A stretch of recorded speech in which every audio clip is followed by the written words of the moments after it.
मैं आपको बताऊँ कि खान साहब बसा औकात कह चुके हुए हैं कि वो अपने लिए कुछ नहीं माँग रहे। इस प्रोग्राम के शुरू में भी मैंने आपसे अर्ज़ किया कि वो अपने लिए नहीं, सिर्फ़ पाकिस्तान के लिए बातचीत करना चाहते हैं, नंबर 1 बात। नंबर 2 बात, उन्होंने बसा औकात कहा है कि जी मैं इस मुल्क में हूँ और इसी मुल्क में रहूँगा, मैं कहीं नहीं जाऊँगा। अगर उन्होंने बाहर जाना होता अब साहब, मैं आपको बताता हूँ, तो क्या 2 साल जेल में काटने की ज़रूरत थी?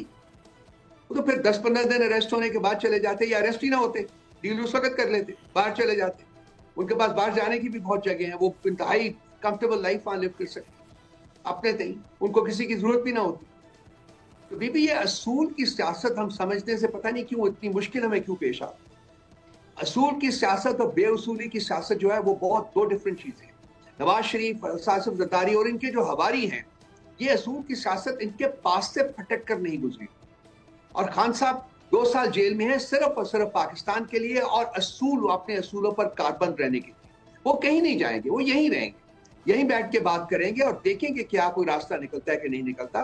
और अगर रास्ता निकल आता है जो हमारी सबकी ख्वाहिश भी है और दुआ भी है कि निकल आए, क्योंकि पाकिस्तान के लिए ये बहुत ज़रूरी है, अशद ज़रूरी है कि कोई रास्ता निकले। इस हुकूमत से एक हुकूमत हो नहीं रही। ये मांग-तांग की हुकूमत है इनके पास, इनकी कोई लेजिटिमेसी नहीं है। कंसीक्वेंटली इनका आना या जाना जो है, वो इमैटेरियल है। ये मैटर नहीं करता कि हम इसके ऊपर अपना वक़्त ज़ाया करें।